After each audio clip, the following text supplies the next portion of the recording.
తప్పు చేసిన వాళ్ళందరూ ఈ సొసైటీలో సంతోషంగానే ఉంటారు.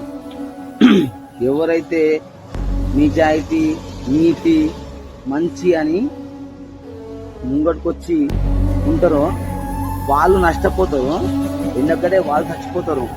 అంతేగాని ఈ తప్పులు చేసిన వాళ్ళు తప్పులు కప్పిపుచ్చుకోనికే 100 మాటలు మాట్లాడతారు, అరుస్తారు మేము గెలవాలి అని చెప్పి.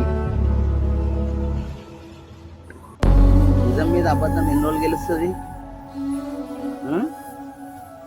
ఇవాళ గెలవచ్చు, రేపు గెలవచ్చు, నెలకు గెలవచ్చు, సంవత్సరం గెలవచ్చు. కానీ ఎండ్ ఆఫ్ ద డే మాత్రం సంవత్సరం తర్వాతనో 10 సంవత్సరాల తర్వాతనో నిజమైతే బయటికి వస్తుంది కదా. వస్తుందా రాదా? వస్తుంది కదా. నేను వచ్చేది కదా అంతే. జానికి విలువలేదు ఈ సొసైటీలో.